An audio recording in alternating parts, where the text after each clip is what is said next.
Les constructeurs de Conques sont animés par une volonté de dépassement. L'exploit architectural est ici un acte de foi.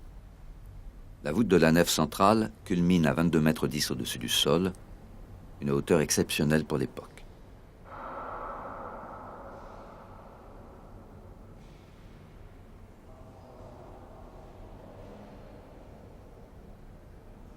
C'est une voûte en berceau construite en maçonnerie, symbole de noblesse architecturale, qui remplace dans les grandes églises du XIe siècle la charpente en bois et le plafond plat en usage jusqu'alors. Le principe n'en est pas nouveau, mais les problèmes posés par son emploi systématique vont donner naissance à une architecture différente, plus savante, plus articulée. Car le poids de cette voûte en pierre est formidable. Pour éviter qu'elle ne s'effondre, il faut renforcer la structure qui la supporte et qui est d'autant plus fragile qu'elle monte en hauteur.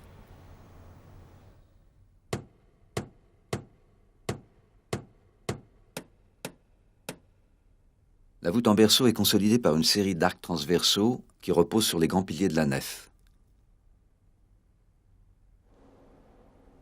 Ces piliers supportent l'essentiel de la poussée verticale de la voûte. Mais celle-ci exerce aussi une très forte poussée latérale qu'il faut contrebalancer, contrebuter. C'est le rôle que jouent en partie les bas-côtés qui viennent épauler les piliers de part et d'autre de la nef centrale.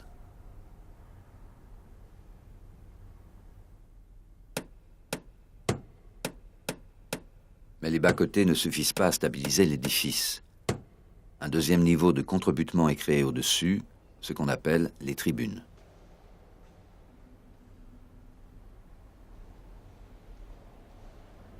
Dans d'autres églises romanes construites plus tard, l'espace des tribunes sera ouvert aux fidèles, augmentant la capacité d'accueil de l'église en cas d'affluence.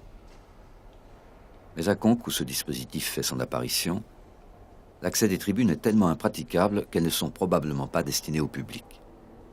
Pour imposantes qu'elles soient, elles ne sont là que pour permettre à l'édifice de tenir.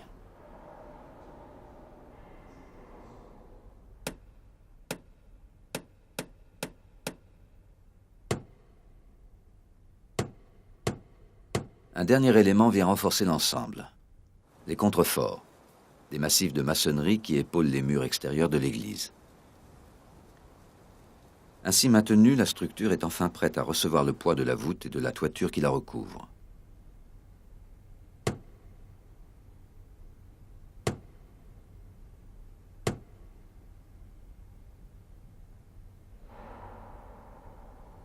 Piliers, arcs, bas-côtés, tribunes et voûtes forment un système rationnel, répété travée après travée, qui permet à l'édifice de monter en hauteur, de gagner en lumière.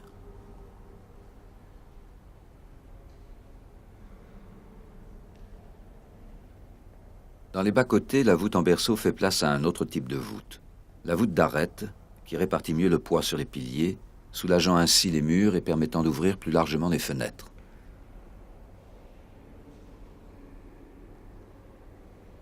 C'est un enjeu essentiel dans un bâtiment de cette dimension, éclairé par la seule lumière du jour, que diffusent les vitraux contemporains créés pour Conques par le peintre Soulages.